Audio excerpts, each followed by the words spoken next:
డోర్వేకి స్వాగతం. A manual to self. So, ring pass నాటు ఇక్కడ యెల్లో కలర్‌గా ఉంటున్న double headed arrow above region అంతా క్రియేషన్ అనుకోండి. బిలో రీజియన్ అంతా ఎగ్జిస్టెన్స్ అనుకోండి. సో, ఈ ఎగ్జిస్టెన్స్‌లో మన 3 మేజర్ జోన్స్ ఉన్నాయి. సువహ ఒక రీజియను. ఇంకా చెప్పాలంటే అదొక యూనివర్స్ అనొచ్చు. భువః ఒక యూనివర్సు. భూ అనేది ఒక యూనివర్సు. సువహ అనేది, భువః అనేది, భూ అనేది మళ్ళీ 7 ప్లేన్స్ కింద విడగొట్టొచ్చు. సో, దేర్‌ఫోర్ సుభాలో 7 ప్లేన్స్, భూహాలో 7 ప్లేన్స్, భూలో 7 ప్లేన్స్, టోటల్ 21 ఎటర్నిటీస్. ఒక ఎటర్నిటీయే కొన్ని millions of years. So many number of births and deaths cycles is embedded in it. So, the క్రియేషన్‌లో ఏవైతే అల్టిమేట్ సత్యం నుండి మానిఫెస్టేషన్ ప్రాసెస్‌లో డివైన్ ఫ్రాగ్మెంట్స్ ఏర్పడ్డాయో, ఆ డివైన్ ఫ్రాగ్మెంట్స్ ఎగ్జిస్టెన్స్‌లోకి ప్రవేశిస్తాయి. అయితే ఎగ్జిస్టెన్స్‌లో ప్రవేశించడం గూడా ముందు ఇమ్మెన్స్ డివైన్ ఫ్రాగ్మెంట్స్ ప్రవేశిస్తాయి. తర్వాత లార్జ్ ఇమ్మెన్స్ ఫ్రాగ్మెంట్స్ ప్రవేశిస్తాయి. తర్వాత స్మాల్ డివైన్ ఫ్రాగ్మెంట్స్ ప్రవేశిస్తాయి. అండ్ ఫైనల్‌గా ఫినిట్ డివైన్ ఫ్రాగ్మెంట్స్ లాస్ట్ ప్రవేశిస్తాయి. ఈ ఫినిట్ డివైన్ ఫ్రాగ్మెంట్స్ ప్రవేశించే టైంకి ఒక రకంగా ఈ ఎగ్జిస్టెన్స్ అంతా ఏం రిక్వైర్‌మెంట్ కావాలో ఆ రిక్వైర్‌మెంట్‌లో ప్రిపేర్ చేయబడి ఉంటుంది. ఈ ఎగ్జిస్టెన్స్‌లో ఉన్న ప్రతీదీ, ప్రతి డివైన్ ఫ్రాగ్మెంటు అది ఇమ్మెన్స్ అవ్వనండి, లార్జ్ అవ్వనండి, స్మాల్ అవ్వనండి, ఫినిట్ అవ్వనండి. అది మళ్ళా ఒక సైకిల్‌కి లోబడి అక్కడ ప్లే చేయాలి. సో, ఎగ్జిస్టెన్స్ అనేది ఒక గేమ్ అనుకుందాం. ఈ గేమ్‌లోకొచ్చినైనా ఏదైనా సరే ఆ గేమ్‌లో ఉండే రూల్స్‌ని పాటిస్తూనే ఆటను ఆడాలి. సో, దీంట్లో ఏదైనా డివైన్ ఫ్రాగ్మెంట్ ప్రవేశించిన తర్వాత అది సువహ, భువః, భూ అన్ని ప్లేన్స్‌లో ఉండే అన్ని స్థితులు గుండా involution the first phase of cycle అని చెప్పొచ్చనమాట. సో, ఇన్వల్యూషన్ చెందుతుంది. ఇన్వల్యూషను అందుకని సువహలో సెవెంత్ ప్లేన్‌ని అంటే వీటిని ఇన్వల్యూషను, ఎవల్యూషను అనేది అర్థం చేసుకోవటం కోసమని నంబరింగ్ ఇవ్వడం జరిగింది. సువాలో ఉన్న 7 ప్లేన్స్ 7, 6, 5, 4, 3, 2, 1 అని ప్రదానం చేసి మనం జస్ట్ ఇండెక్సింగ్, లేబెలింగ్ చేసుకుంటున్నాం మనం అర్థం చేసుకోవడానికి. సో, వీటి గుండా ఇవి ఎందుకు ఈ జోన్స్ కిందన, స్టేజెస్ కింద ప్లేన్స్ కింద విడగొడుతున్నాము అంటే స్టడీ పర్పస్‌కి. ఇంకా చెప్పాలంటే అక్కడ గవర్న్ చేసే లాస్‌లో ఉండే మెజారిటీ మోడిఫికేషన్స్ బట్టి. ఇప్పుడు సుహాలో అప్లికబుల్ లాస్ భువాలో అప్లికబుల్ కావు. భువలో అడ్మినిస్ట్రేషన్ చేసే అప్లికబుల్ లాస్ ఏవున్నాయో అవి భూలో అప్లికబుల్ కావు. అలా అన్నమాట. ఫర్ ఎగ్జాంపుల్‌కి భూలో నువ్వు ఎక్స్‌పీరియన్స్ అవ్వాలంటే నీకు సెన్స్ ఆర్గాన్స్ కావాలి. కన్ను, ముక్కు, చెవు, చర్మం ఇలాగా. అదే భూలో ఎక్స్‌పీరియన్స్ అవ్వడానికి సెన్స్ ఆర్గాన్స్ అక్కర్లా. సెన్సెస్ ఉంటే చాలు. అదే సుహాకొచ్చేప్పటికి ఇంకో very subtlest sensory part system ఉంటుందక్కడ. అది బుద్ధి ద్వారా పనిచేస్తుంటుంది. సో, దేర్‌ఫోర్ ప్రతి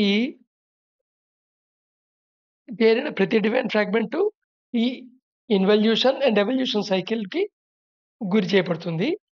సో, మనం భూలో ఫస్ట్‌లో వీడియోలో తెలుసుకున్నాం. దగ్గర దగ్గర 15 బిలియన్ గిలాక్సీలున్నాయని. మళ్ళా ఒక్కొక్క గిలాక్సీలో దగ్గర దగ్గర జస్ట్ ప్రాబబిలిటీ ఆస్ట్రాలజీ, స్టాటిస్టిక్స్ వాళ్ళు చెప్పిన ప్రకారం తీసుకున్న 200 దాకా, 200 దాకా ప్లానెట్స్ ఉండే అవకాశం ఉంది. ఎర్త్ లైక్ లాంటివి. సో, ఇవి వాటి చేరిన దాన్ని బట్టి కాస్మిక్ టైమ్ స్కేల్‌లో డిఫరెంట్ స్టేజెస్‌లో ఉంటాయి. అంటే ఓవరాల్ గ్లాన్స్ ఆఫ్ ఎగ్జిస్టెన్స్ మొత్తాన్ని చూస్తే నీకు డిఫరెంట్ గెలాక్సీ‌ల్లో, డిఫరెంట్ ఎర్త్‌లు, డిఫరెంట్ స్టేట్‌లో కనబడతాయి. ఒకటి సుహాలో 7లో ఉండొచ్చు. ఇంకో చోట అది ఆల్రెడీ ముందు ప్రవేశించిందయితే సుహాలో నాలుగో స్టేజ్‌లో ఉండొచ్చు. ఆల్టర్‌నేటివ్‌ల ముందు ప్రవేశించిందనుకుంటే అది భూలో ఉండొచ్చు. లేదా భూలో ఉండొచ్చు. ఇదనమాట. సో, ప్రతీదీ ఇన్వల్యూషన్ అండ్ ఎవల్యూషన్ అనే సైకిల్‌లో ఇన్వల్యూట్ అవుతుంది. మళ్ళీ ఎవల్యూట్ అవుతుంది. సో, ఇక్కడ మనం ఓన్లీ ఫినిట్ డివైన్ ఫ్రాగ్మెంట్ యొక్క పాత్‌ని మాత్రమే ట్రేస్ ఔట్ చేస్తున్నాం. మిగతా డివైన్ ఫ్రాగ్మెంట్స్ యొక్క పాత్ గురించి మనం ఇక్కడ మాట్లాడట్ల. కానీ వాటి వాటి గురించి ఏం తెలుసుకోవాలో ఆ పాయింట్ ఒకటి తెలుసుకొని వదిలేసాం. ఏం పాయింట్ తెలుసుకున్నాం? అవి గూడా మనలాంటి డివైన్ ఫ్రాగ్మెంట్సే. జస్ట్ సైజులో తేడా తప్ప నేచరు సేమే. నెక్స్ట్ తర్వాత ఇమ్మెన్స్ డివైన్ ఫ్రాగ్మెంట్స్ ఉన్నాయో అవి గెలాక్సీస్ ఫార్మ్ అవుతాయి. ఏవైతే లార్జ్ డివైన్ ఫ్రాగ్మెంట్స్ ఉన్నాయో అవి స్టార్‌కి ఆరిజినేట్ అవుతాయి. అలాగే స్మాల్ డివైన్ ఫ్రాగ్మెంట్స్ ఉన్నవి ప్లానెట్స్ కింద అవుతాయి. డివైన్ ఫ్రాగ్మెంట్ హ్యూమన్ కింద అవుతాడు. డివైన్ ఫ్రాగ్మెంట్ అసోసియేట్ అయింది, ఇంపోర్టెడ్ అయిన తర్వాతే హ్యూమన్ అని చెప్తా ఉంటారు. దాకా వాడు యానిమలే. నెక్స్ట్ ఏదైనా సరే ఇక్కడ ఎక్స్‌పీరియన్స్ అవ్వటానికి ఊహలో, ఊలో, ఊహలో మొత్తం మీద మూడిట్లోనూ వాటికి ఒక థింకింగ్ ఇన్‌స్ట్రుమెంటు, మైండ్ యొక్క పార్ట్ అండ్ ఒక బాడీ ప్రదానం చేయబడుతుంది. సువాహలో కారణ శరీరం ఇవ్వబడుతుంది. భువహలో అస్ట్రల్ శరీరం ఇవ్వబడుతుంది. Astral body. భూలో భౌతిక శరీరం ఇవ్వబడుతుంది. అలాగే థింకింగ్ ఇన్‌స్ట్రుమెంట్ పార్ట్ కింద బుద్ధి ఇవ్వబడుతుంది సువాహలో ఎక్స్‌పీరియన్స్ అవ్వటానికి. మనస్సు ఇవ్వబడుతుంది భూభాలో. సువాలో బుద్ధి. భువహలో మనస్సు. ఇలాగా భూలో చిత్ ఇవ్వబడుతుంది. అయితే ఇవి యాక్చువల్‌గా ఎలా ఎలా వర్కౌట్ చేస్తాయి? ఈ సూక్ష్మమైన మైండ్స్ ఇవి ఎలా వర్కౌట్ చేస్తాయి? యూనివర్సల్ డివైన్ మైండ్ అనే ఫీల్డ్ ద్వారా యాక్టివేట్ అవుతాయి. ఎగ్జిస్టెన్స్ అంతా ఆవరించి ఉంటుంది. యూనివర్సల్ డివైన్ మైండ్ ఓ రకంగా యూనివర్సల్ డివైన్ మైండ్‌ని the God head of existence అని చెప్పుకోవచ్చు. సో, ఈ ఈ ఫీల్డ్ ఈ ఈ బాడీస్ గుండా ఈ థింకింగ్ ఇన్‌స్ట్రుమెంట్ గుండా ప్రసరించినప్పుడు అది మోడిఫికేషన్‌కి గురవుతుంది. ఆ మోడిఫికేషనే మనం ఆబ్జెక్ట్ కింద డివైన్ ఫ్రాగ్మెంట్ యొక్క కాన్షియస్‌నెస్‌లో దాని రిఫ్లెక్షన్ అవేర్‌నెస్ కింద మనం విట్‌నెస్ చేయటం జరుగుతుంది.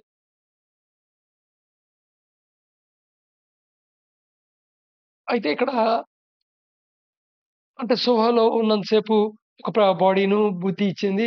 ఓహోలోకొచ్చిన తర్వాత ఇంకో బాడీ బుద్ధి ఇచ్చింది. అలా ఉండదు. ఆ చిన్న ఆ బాడీ ఏర్పడటం గాని దీంట్లో దాని యొక్క బుద్ధి ఏర్పడటం గాని, దాని థింకింగ్ ఇన్‌స్ట్రుమెంట్ ఏర్పడటం గాని, దాని యొక్క ఫిజికల్ బాడీ ఏర్పడటం గాని, దాని యొక్క అస్ట్రల్ బాడీ ఏర్పడటం గాని, ఇంకా చెప్పాలంటే ఎగ్జిస్టెన్స్‌లో ఏది మ్యానుఫ్యాక్చరింగ్ అయినా, ఏది మానిఫెస్టేషన్ అయినా అది 3 స్టేజెస్ గుండా ప్రయాణం చేసి వెళ్తుందని తెలుసుకున్నాం. ఒకటి ప్యాట్రన్ ఫార్మ్, తర్వాత నెబులస్ ఫార్మ్, తర్వాత actual form. So, in involution everything has to experience. ఇక్కడ మాట మధ్యలో ఆపేయటం అనే మాటకి అర్థం లేదు. ఒకసారి దివెన్ ఫ్రాగ్మెంట్ విల్లింగ్‌గా ఎగ్జిస్టెన్స్‌లోకి ప్రవేశించిన తర్వాత ప్రతి ఎటర్నిటీని ఖచ్చితంగా మొత్తం ఎక్స్‌పీరియన్స్ అవ్వాల్సిందే. అంటే 21 ఎటర్నిటీసు ఊహ నుండి మొదలెట్టి ఊహ దాకా మొత్తం ఎక్స్‌పీరియన్స్ అవ్వాలి. ఈ స్టార్టింగ్ పాయింట్‌ని జెనిత్ అంటారు. ఎక్స్‌పీరియన్స్ చేసే లాస్ట్ పాయింట్‌ని వన్ ప్లేన్ ఆఫ్ భూని నాదిర్ అంటారు. సో, కంప్లీట్ ఎక్స్‌పీరియన్స్ అవ్వాలంటే there is no retro movement అన్నమాట. అంటే వెనక్కెళ్ళిపోతాను అనేది ఉండదు. ఆపేస్తానని ఉండదు. ఫస్ట్, ఫస్ట్ రూల్ అది ఈ గేమ్‌లో. Next divine fragment can only be witnessed one. Involution అవుతున్నంత సేపు divine fragment witness role play చేస్తుంది. విట్‌నెస్ కిందే ఉంటుంది. సాక్షిభూతం కిందే ఉంటుంది. అది దేంటోనూ ఇంటర్‌ఫియర్ కాదు. ఎందుకని? విల్లింగ్‌గా ఎక్స్‌పీరియన్స్ అవ్వటానికొచ్చింది. ముందు ఎక్స్‌పీరియన్స్ అవ్వాలి. Different permutations and combinations, conditions ఏవైతే కంప్లీట్ ఎగ్జిస్టెన్స్‌లో స్పెక్ట్రమ్‌గా ఉన్నాయో, జెనిత్ నుండి నాజిర్ దాకా మొత్తం అంతటిని ఎక్స్‌పీరియన్స్ అవ్వాలి. అయితే ఈ ప్రాసెస్‌లో ఎక్స్‌పీరియన్స్ అవుతున్నప్పుడు ఒక ప్లేన్ నుండి ఒక ప్లేన్‌కి ఇన్వాల్యూట్ అవుతున్నప్పుడు సటిల్‌నెస్ నుండి గ్రాస్‌నెస్ డెవలప్ అవుతుంటుంది. అంటే అది పజిల్ బాడీ అవ్వనండి, అస్టల్ బాడీ అవ్వనండి, లేదా ఫిజికల్ బాడీ అవ్వనండి. గ్రాస్ స్టేట్ నుండి గ్రా సటిల్ స్టేట్ నుండి గ్రాస్ స్టేట్‌కి అంటే ఓ రకంగా సూక్ష్మ తత్వం నుండి స్థూల తత్వం వైపుకి ఇది అగ్రిగేట్ అవుతూ ఉంటుంది. At the same time ignorance add up అవుతుంటుంది. ఇగ్నోరెన్సు మళ్ళీ యాడ్ అప్ అవుతుంటది. ఇగ్నోర్స్ యాడ్ అవ్వడం వల్ల వచ్చే పరిణామాలు ఏమిటి అనేది తర్వాత తెలుసుకుందాం. నెక్స్ట్ ద కర్మ is not in operational mode. ఇక్కడ కర్మ ఆపరేషనల్ మోడ్‌లో ఉండదు. కానీ మన బ్లూ ప్రింట్ మోడల్‌లోనే ఉంటుంది. ఎందుకంటే మళ్ళా అప్‌వర్డ్ ఆర్క్‌లో ఎవల్యూషన్ అవుతున్నప్పుడు స్టే ఇన్వల్యూషన్ అవుతున్నప్పుడు ఆ ఫేజ్‌లో, ఆ జోన్‌లో ఎలాంటి శరీరం అయితే అయిపోద్దాయో, మళ్ళీ ఇంచుమించు అదే క్యారెక్టరిస్టిక్స్ ఉండే శరీరం పొందటానికి బ్లూ ప్రింట్ కింద పనికొస్తుంది. ఇందుకోసం మనకి రికార్డ్ అవుతుంది. బట్ ఆపరేషన్ మోడ్‌లో ఉండదన్నమాట.